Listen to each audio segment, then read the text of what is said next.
Hey there, my fishing friends, and welcome back to the channel. Your favorite angling expert is here with another deep dive into what the waters of beautiful New Zealand are cooking up for us. Today, we're casting our eyes and hopes on Wednesday, November 19th, 2025. This day, my friends, is shaping up to be truly special, with a fantastic blend of warming waters and fish populations gearing up for a serious feed. I'm about to unveil some incredible insights that could lead you to your next trophy catch. This forecast is just about what's biting, but why and exactly how to put that knowledge into practice. Stick with me, and by the end of this video, you'll know exactly how to turn these conditions into an epic fishing adventure. Let's get into it. First up, for my saltwater warriors, we're focusing on the mighty snapper. November, my friends, is prime time for these inshore champions.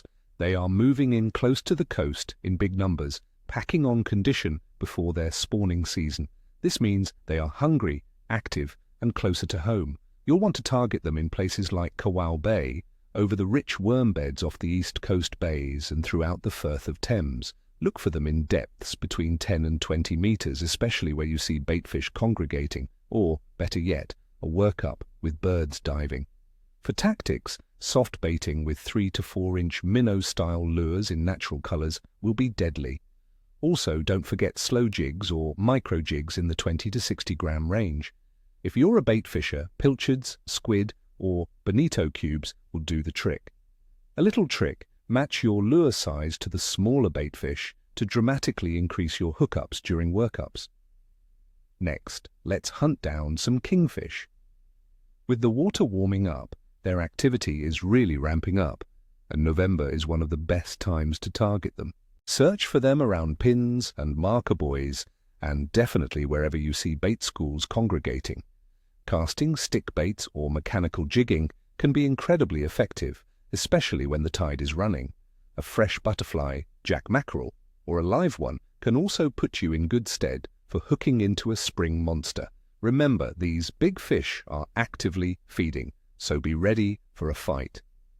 Now, for my freshwater fanatics, the trout, both brown and rainbow, are going to be on fire. November truly marks the beginning of the warm weather fishing season for trout. As the water begins to warm, trout become more active and often move closer to the surface.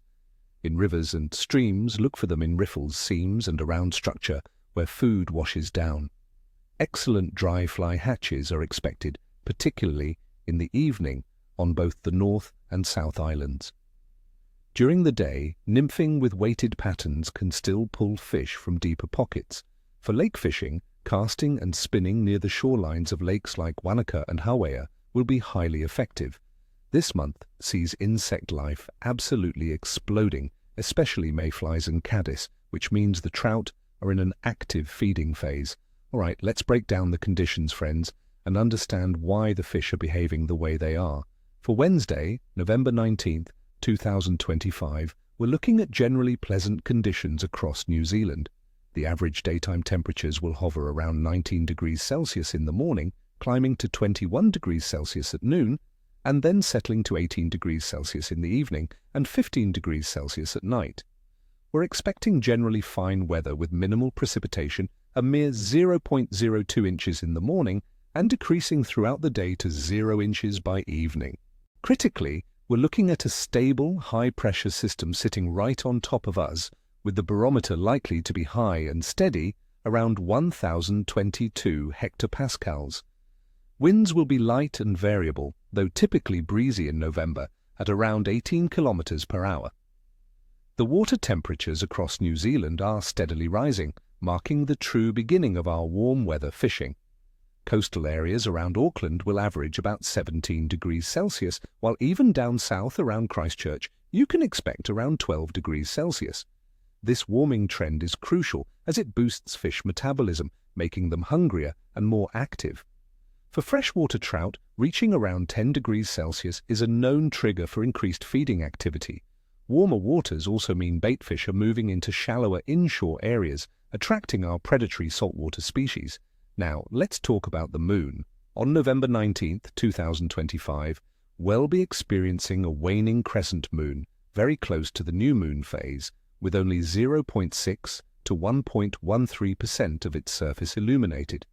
Traditional fishing lore often suggests this can be a tougher time to fish with shorter bite windows. However, my experience tells me that while the bite might not last all day, when it happens, it can be intense.